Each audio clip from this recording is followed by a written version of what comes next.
G'day guys, welcome back to another episode of Sailing Popao. We are on the way to Fraser Island. Good morning everyone. This is an absolute beautiful sail this morning. The epitome of champagne sailing. It is offshore and glassy flat water. Just enough wind to get us moving and a little bit of current for a boost up the bum. And yeah, anyway, this episode we're on our way to Fraser Island. Hoping to get to the reef. If not, we'll just do a bit of exploring around Double Island and the sandy straits and all that.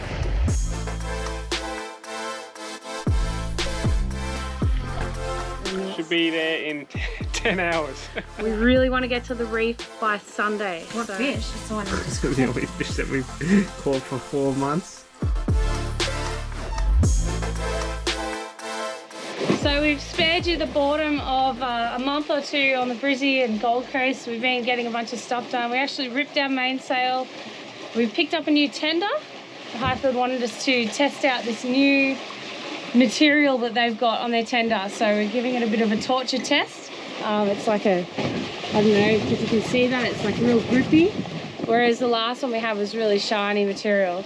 A few other things going on. Michael's getting his tooth sorted. He's got one more visit and he'll have a tooth back for those with the toothless tack is annoying. We just got the radar up and running, which is very, very cool. And yeah, life is good. We've only got one more big boat job that's niggling in the back of our minds, but besides that, we're good to go. Good to go. Finally, get to dive again. We haven't dived since Jervis Bay. It's been nearly like 4 months. Yeah. Unbelievable. So there's a big jump between our Sydney episodes and now because we just got stuck in so many floods and rain and everything that it wasn't worth filming anything, and we thought it'd be a good opportunity to put the cameras down, catch up on editing and catch you guys up to real time. Alright, so we've pulled into Double Island Point. We snaked our way into the lagoon late last night, well, not late, just after sundown. Thank you, Selkie. They gave us some really good waypoints. They actually spent summer here, so they knew the place really well. Look at this spot though. It's an absolutely beautiful day. This place is paradise. We've got Michael up the mast. Boat work in paradise, hey Michael? Every time. No, I'm just finishing it off. We installed the radar at Bribie the other day and our rivet gun wouldn't work, so we actually borrowed a rivet gun off Zulu, another boat nearby. Thanks guys. They actually lent us their rivet gun, but they're leaving this afternoon, so we have to get the last 2 rivets in just for the safety line, then we can go run that back to them before they leave.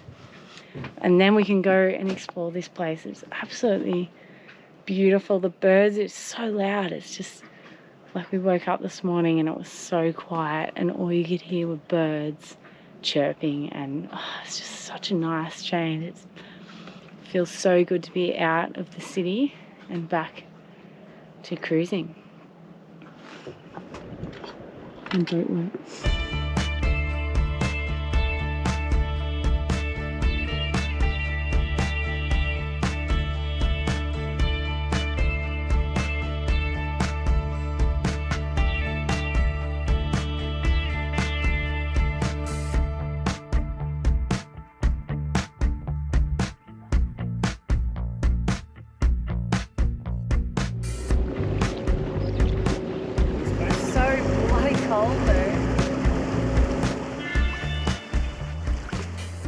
Well, like usual, we're in a rush through DI Point. I could easily stay here for a long time. This is just bloody gorgeous. And to think this is not always here. It'll take a while, take a fair bit to smash this sandbar, I reckon. Oh, this is so awkward to walk on. It's not comfy. It's soft back there. It's really hard. It's like walking. Fully hard packed. It's like corrugated road. He's better.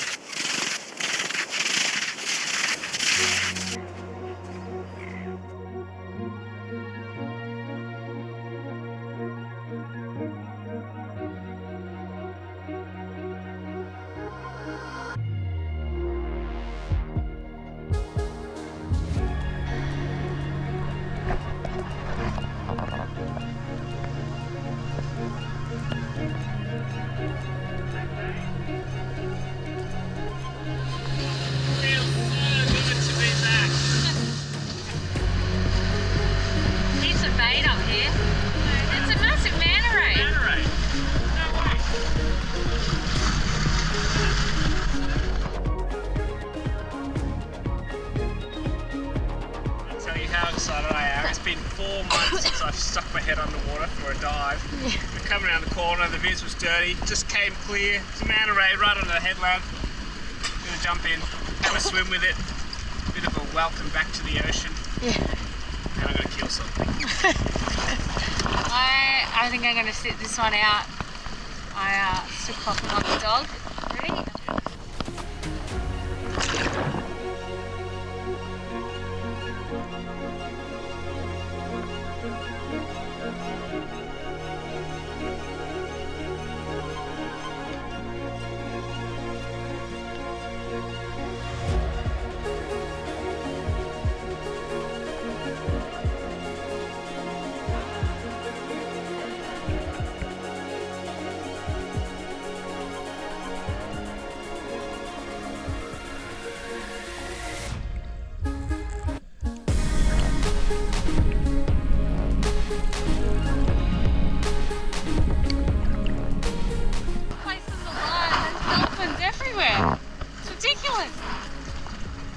Oh, feels so good to be back out here where we belong. Get him? Got him. We've got some nice footage. Carry on. Cold. What do you got on, 3 mil? It's alright now, but just in that wind. Yeah. Where do you want to go?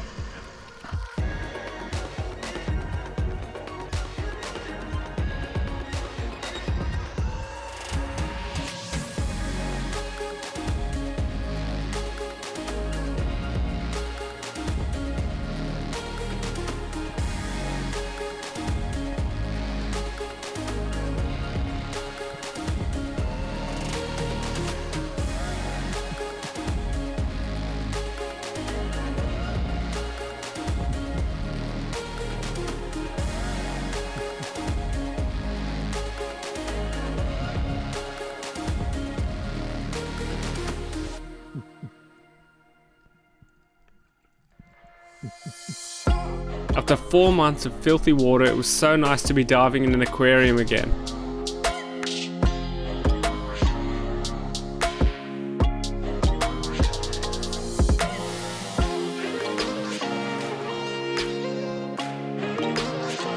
There's a few species of trevally in this clip, with the golden definitely being the tastiest. Letting off a few grunts is usually enough to keep the school interested long enough for you to pick out the one you want.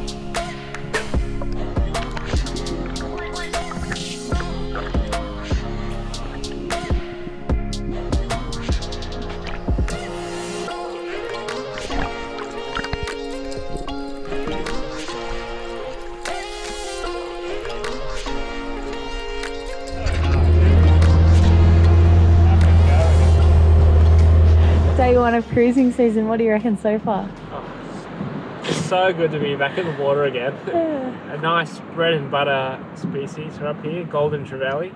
Really nice, super underrated fish, flavour wise. Good ceviche, yeah, good sashimi, good everything really. Yeah, big school of them. You know, they're like sift through the sand with this mouth here, soft lips. They just forage around and catch, you know, crabs and all sorts of stuff in the seabed. Take small fish when they want. Really tasty. Just got to bleed. Make sure you bleed them.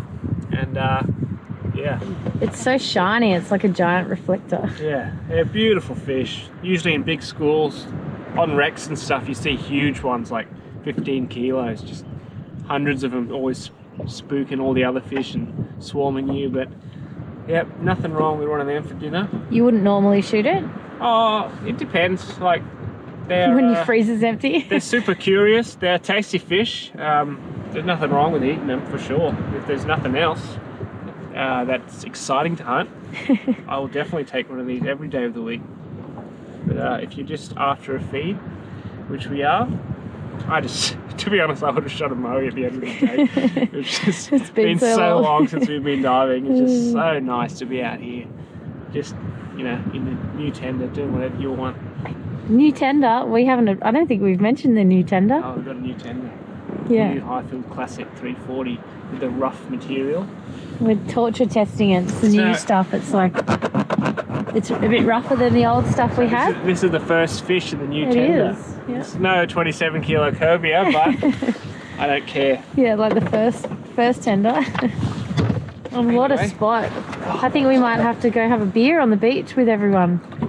Yeah, might have. So the sundowners are, all the cruises are having sundowners at the moment on Rainbow Beach. Oh, not Rainbow, Double Island Lagoon. So this is where we are at the moment.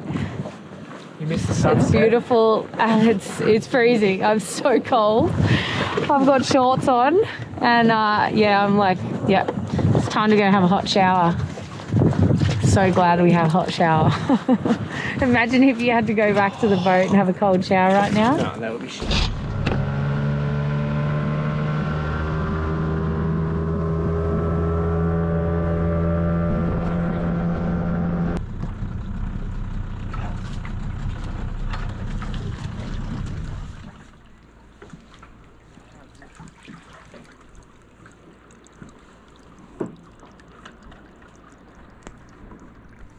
Alright, we missed sundowners on the beach with all the yachties, so. Rushing like crazy to go say hello to everyone, and then I think it just got cold. It's absolutely freezing at the moment. Blowing westerly, so all that cold mountain air is coming down here. It's snowing down south. Oh, is it? Yep. How's it look? Great. Look at that. Oh wow, that does look good. Yeah, you can't go wrong with it. Yeah. Get some Tupperware for you.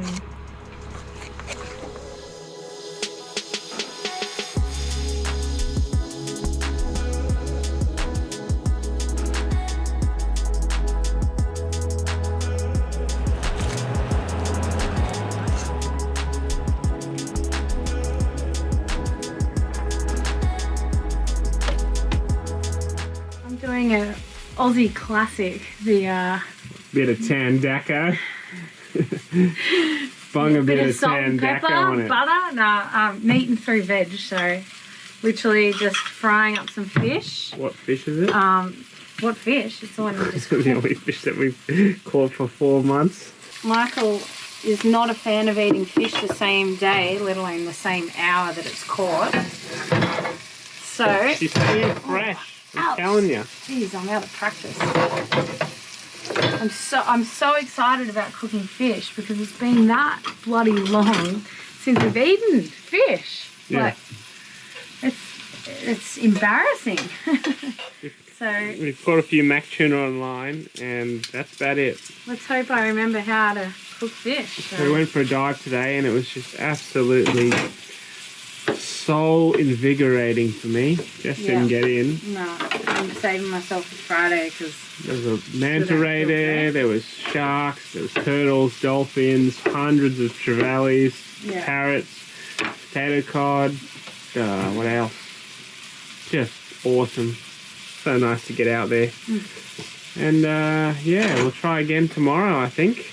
I'm pretty excited. We've got just some mashed sweet potato.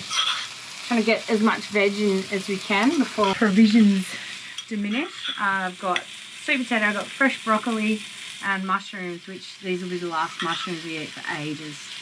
So enjoy. We've literally got no room in the fridge. The fridge is carrots, cabbage, so like I've just not wasted space this time because usually I'll get like some spinach and then cabbage and then I'll eat the spinach the first week, but you just get so much more bang for your buck with cabbage. So I've got like 3 cabbages, 3 bags of carrots, 3 bags of carrots, a massive big thing of lemons and limes. I'll show you what my provision fridge looks like for a few months off grid. So got carrots, I buy the bags because they stay fresher.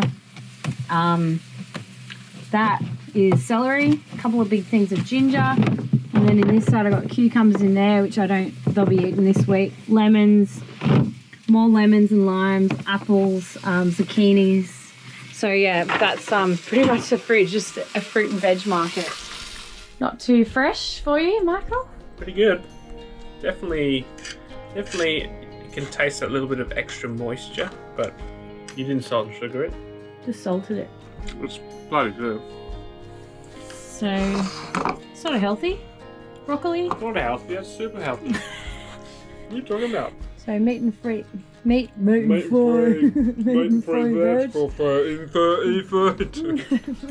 How good is that? Look at the flakiness. Golden Trevally, quality staple. I can't wait to eat it tomorrow if this is today.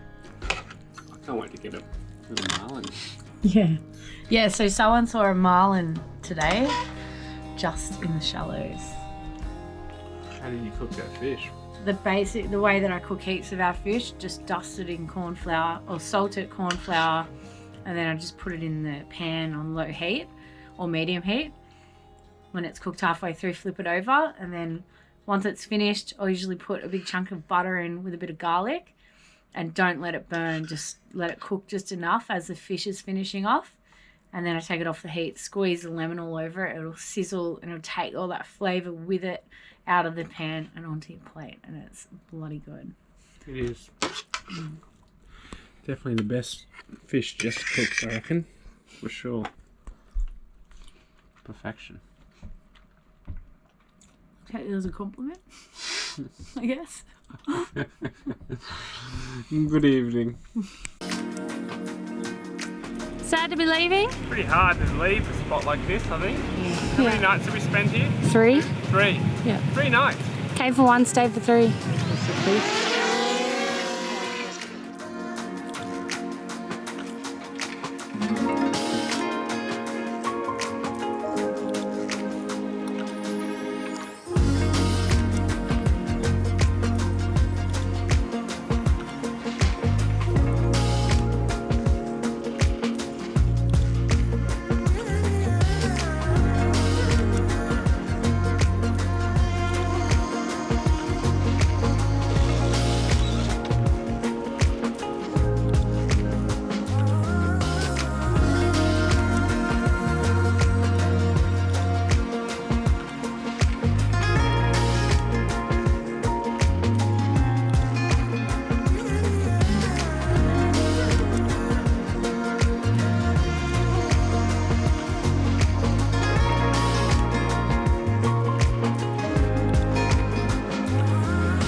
Okay, so we're just here at the front of Fisherman's Gutter. Yeah, so far it looks pretty good.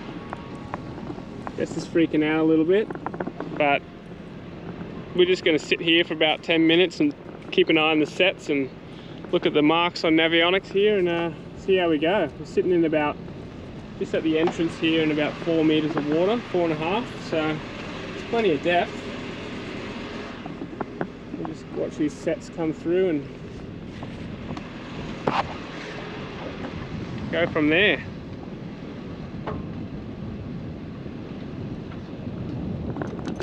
But yeah, it looks pretty benign to me. I know plenty of people do it. Have a look. So we got a power boat just coming through. We've had like 3 go through. We're going to let this guy go through now and just sort of follow him behind.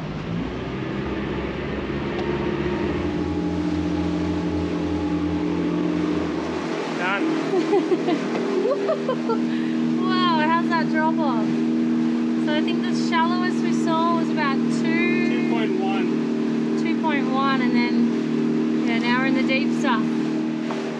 All that stressing for nothing. Jessie was in panic mode. I was a bit stressed because I rang VMR. I thought maybe they'll have like Fisherman's Gutters waypoints, and the lady was like just really straight up like, don't think about doing it.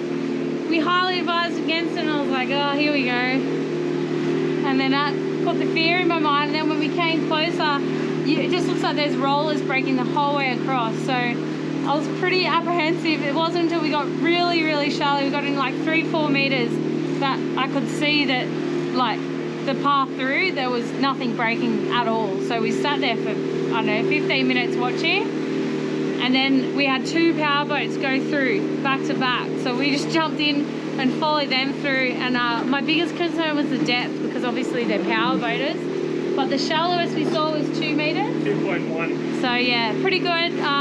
Wouldn't advise it, but you know, if you need to do it or something, yeah, it's good just to do it. What's the actual tide? Tell people the tide. And the tide as we speak at inskip, and you know, it's not really relevant because it can change like every day. It can change with the tides. Okay, inskip point tide was 1.4 metres. So join us next episode as we punch out our last passage to our second home, the Great Barrier Reef. It's a little bit rougher than expected, so this is all the dive spots right here. I was a bit worried we made a bad sleep-deprived decision just then. That one? Yeah.